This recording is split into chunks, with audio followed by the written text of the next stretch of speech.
Good evening and salutations, my GH fans. So let's start off with Laura and Lulu. Lulu comes to Laura's office to sit there and congratulate on her win. That, of course, everyone saw coming, right? While they're sitting there talking and kind of like, celebrating a little bit, butthurt Ezra comes in there and started accusing her of Sonny buying the election and, the voters are stupid and this, that, and third. And Laura, listen, she's not about that, okay? She's not about, letting some negative energy come into her room, into her office. So she pretty much kicks him out and slams the door in his face, which is hilarious. I'm going to sit there and watch that scene again. Afterwards,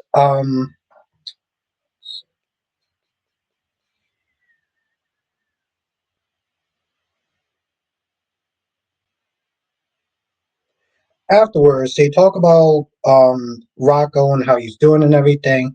And she talks about her plan, her strategy that the lawyers came up with as far as having Danny and Charlotte come forward about, what happened that day. Now, Lulu, I'm not gonna lie, she said something that's kind of that's out of pocket for me in a lot of ways. She's like, I don't mind Danny coming forward, but I really kind of want Charlotte to sit there and keep silent. And I'm like, wait, let me get this straight. You want Jason's son to sit there and come forward to save your son, but you have a problem with having your daughter do it? Like something about that sentence just did not. It felt out of pocket. Anyway, they talk more about it, and honestly, to tell you the truth, it's a moot point because Dalton's dead. So unless the university is going to sit there and press charges, the rest of this talk is kind of pointless. Now, I want to go to the scene of Sitwell pretty much ending the Dalton problem. So, they kind of rerun it back. And, Britt is not there saying to Dalton, like, yo, listen, you're a loose cannon. You're bringing attention to our secret criminal project. And, she can pretty much do her job and his job. I mean, she literally maps out just exactly how Dalton is a problem that needs to go. So when Sitwell, shoots him, she's like, why'd you do that for him? And he's pretty much like, he has this look on his face like, why'd you think? Like, think about it. What he said was like, you pretty much kind of signed his death warrant. You told me that he was going to betray me and, just sell off the project to somebody else. So he was already cooked in. But in all reality, you really think about it, everything that she was going to say, you're a loose cannon, you're a liability. I can sit there and do your job. You're becoming a problem. So Will Smith, they're just looking at the whole thing like, she's actually pretty right. Yeah, no, he's a problem. So let's get rid of the problem. I mean, you mapped out why, and then you're gonna sit there and ask, why'd you do it for? Like, really? Really? You really just said that. So now she's freaking out, and he pretty much is like, see, you just set an example of what happens when you betray me or you become a liability. And Pascal's there and she's freaking out like, yo, listen, this dude sat there and tried to kill me. He was like, well, it was nothing personal, whatever. And, you know, he tells Britt, hey, listen, he's gonna sit there and escort you home. It's like, oh, I can get help on myself. Like, no, no, no, no. I insist. Now, of course, he gets her back and he pretty much just makes it clear, like, yo, listen, we're gonna keep an eye on you. You don't sit there and tell anybody. Otherwise, it's not gonna end well. Tells her to take a shower. You got some blood on your arm and everything, and she's freaking out so much to the point where she can't even sit there and inject herself with this miracle um, cure that really does not exist. But you see in the next clip, you see in the previews that she's gonna sit there and tell Jason because she's freaking out. She is freaking out. But I mean, we're going some criminals, so shit like that's gonna happen. Now, Carly is in the elevator with Lucas, and during their talk, she apologizes for going hard at Lucas, about the whole Marcos thing. But she's not sorry that she said it, which I understand where she's coming from. And Lucas is like, hey, listen, if you have a problem with Marcos being in my life, then maybe you're the one that needs to exit. I'm like, let me get this straight. You know this guy for what, maybe a couple of months? You're willing to grow your relationship with your sister for a guy that you've known for like barely a couple of months? Are you I was like, are you serious? So, they both exit the elevator, and, Ava just sat there giving Marcos, the talk about, if you hurt my nephew, you're going to have to answer me, blah, blah, blah, blah, blah. And, Carly goes and, she sits with Sonny. Sonny was introduced to Jacinda, and they talk for a little bit, and then, he kind of goes back to his table. Carly's like, listen, I'm not going to sit there and start trying to fight for Lucas' life, when I feel like he is doing something that's going to harm him or worse. Sonny is pretty much just like, you have to be kind of careful about how you go about it because he's very defensive. And right now, let's be honest, you're still with a dangerous man, even by association. And while Carly isn't there saying, well, it's different, it's not different. It's not different because in Lucas' eyes, Carly is coming across as a hypocrite. I've seen people in the comments section that have sat there and said that Carly has been a hypocrite when she was married to a dangerous man. But here's the thing: Carly is not a hypocrite. Listen, there's times where I will sit there and give Carly the smoke, but she's not mad at. She's not sitting there mocking him necessarily for um his choice of where he's living. She is concerned about where he's living, and that's where she's coming from. And the fact that Lucas can't sit there and see that, and instead is like, well, you've been married and lived with a dangerous man your whole, throughout most of your life, or whatever. I'm like, this isn't. First of all, this isn't a contest, and second of all, she's not saying that to come at you to judge you. She's saying that because she's concerned for you. Now, there's a point where Carly's like, well, it's different. It's not different in Lucas's eyes, and that's what um, he's Smith there trying to get her to understand. Now, hold on, let me see. What else they actually sat there and talked about? They talked a little bit about Jacinda. Oh, they also talked about Michael. And Sonny basically Smith there saying, based off of a lot of the conversations that he's had with with um with Michael, he believes there's a good possibility that Michael did sit there and shoot. Um, Michael did sit there and shoot Drew. While Carly has this look of defense, like, "What, you really sit there believing Willow over Michael?" It's not that. He pretty much is sitting there saying that like he's been through hell and back. He has a lot of reasons to sit there and shoot um shoot Drew.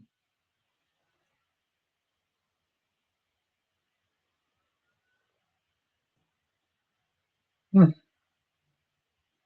I'm not gonna lie, it is a different take and it's a little bit surprising. You could think about it. You have Nina that will sit there and constantly, blame Drew for Willow's life, going into the toilet. And you're like, yo, listen, let's not sit there and try to act like Willow's not wasn't participating in this. You putting everything on Drew, but not Willow. Like Willow doesn't, you know what I'm saying? Like Willow didn't sit there and make those choices.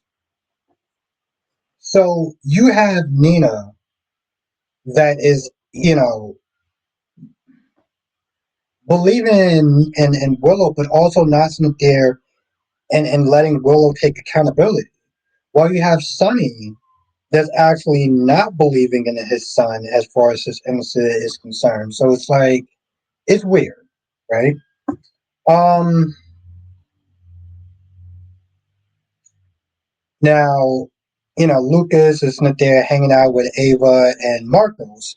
And, one of the only things that I can really sit there and say about the scene is that Lucas is very happy that Ava is showing him support in this move and being with Marcos, while his own sister is essentially being a negative Nancy.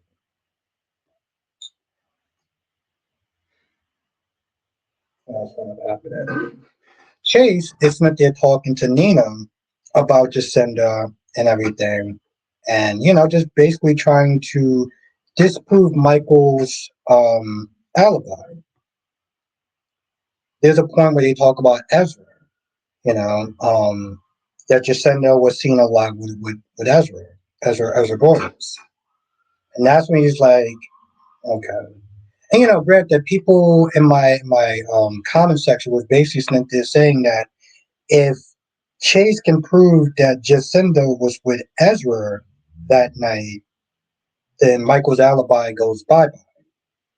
And what annoys me is that later on throughout the episode, he does sit there and talk to Boyles, who is pissy and just acting pretty much like a sore loser and everything. And in the previews, he basically was like, I have to prove that Jacinda wasn't with Michael or about the alibi and everything. What annoys me is that Michael literally sat there and asked Jacinda, was you with anybody else that night? And it turns out you was either lying or you're just stupid or whatever. See, Ezra he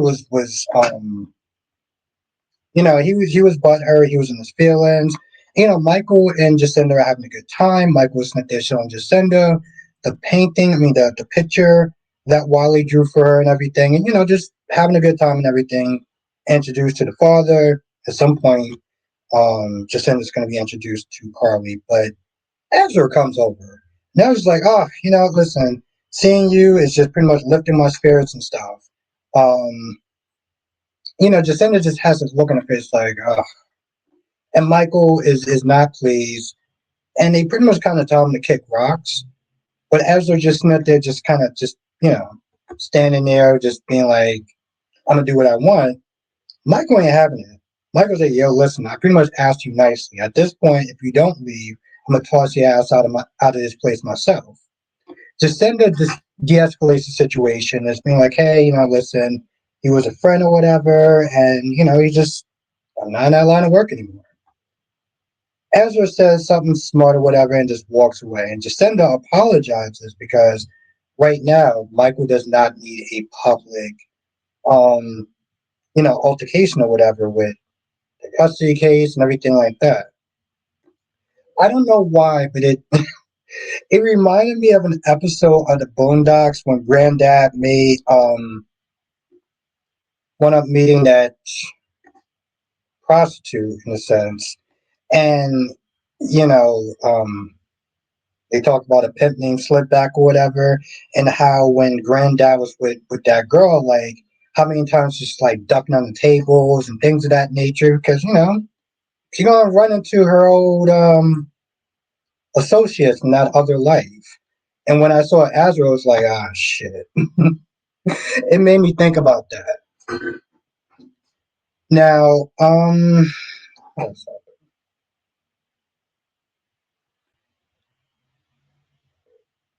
now Willow went to go see Alexis, and pretty much it's like, what could I do to sit there and help my case? I appreciate everybody looking out for me, like Chase and you, fighting for me, but I want to sit there and take a more active role.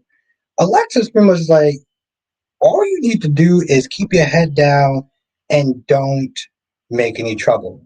You know, don't make any trouble. Don't get yourself whatever. Just do nothing, and we'll do the rest. And at this point, Willow's like, yeah, I might have kind of done that. She talks about her incident, I guess at the Metro Court or whatever, running into Michael and Jacinda and Wiley. And she's like, "Oh, I'm so upset with Michael because he's introducing her to a sex worker." And I'm like, as opposed to being around Nina, which is a baby kidnapper, and you as well as you know also kind of somewhat kidnapping a baby and gaslighting their freshly new mother and stuff. I'm like, okay, I was like, girl, you really do not actually have any room to judge. But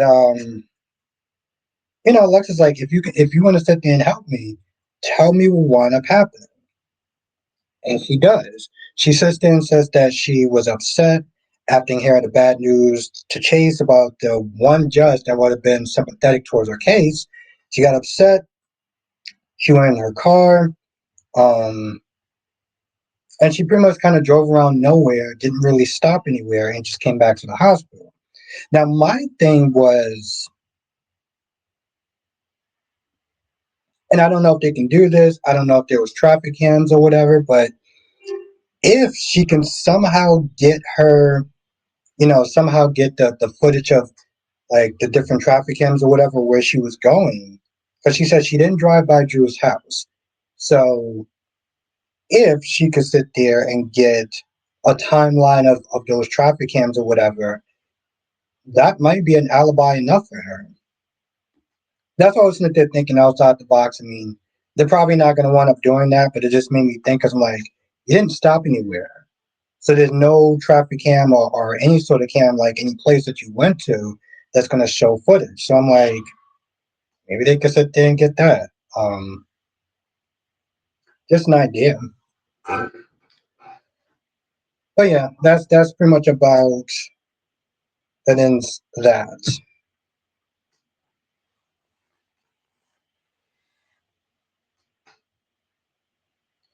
Now Lucas and Marcos does come back to the house, and they talk to Sitwell, and Sitwell's like, yeah, listen, I'm kind of stressed out about it, but you know, my butler, whatever, has been keeping the Senate or whatever.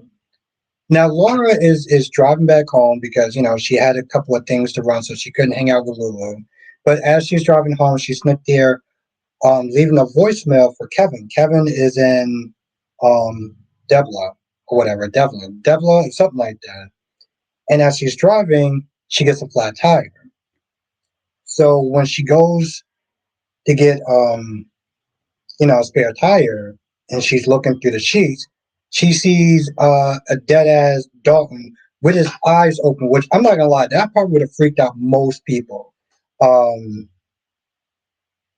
and I knew, and we talked about this yesterday. I was like, he's either gonna sit there and frame Sonny or Laura, and I knew most likely it was gonna be Laura because I'm like, he already sat there and somewhat tried to do that with Judge Harris. So it's like it wouldn't really make sense for him to do that again. But I knew that since yesterday. And of course, he was not there letting Britt know because Britt was, again, Britt was freaking out. Britt was like, listen, I didn't want you to sit there and kill him. I was not there thinking more like send him away, whatever. And Britt is like, so what are you gonna do? You're just gonna like dispose the body, whatever. And Sitwell was like, no, he can still sit there and provide some use. And I was like, towards the end of the episode, because I went to the store, came back, and I was like, yeah, he's gonna sit there and frame Laura, and just like that, frame Laura.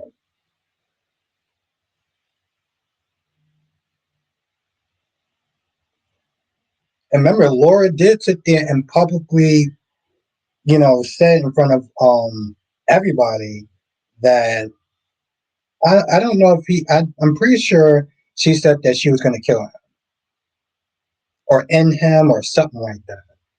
And seeing how her and Sonny has been hanging out, spending time together in public, and the fact that Dalton Smith they're coming after Rocco, you put two and two together, and it looks pretty bad. So that's going to be another storyline that's going to wind up going on. as far as Laura's and that they're trying to get out of these murder charges. And yeah, people can sit there and say, well, Sonny had an alibi, but Sonny's a mobster. Okay, how hard would it be for him to sit there and pay somebody to do his dirty work? Anyway, I feel like that's generally about it. I might have missed some stuff here and there. I also took a Benadryl, which, because I feel like I'm coming down with something. Good news is that, I stopped the symptoms like, nose running and stuff like that. The bad part is that it makes you extremely drowsy.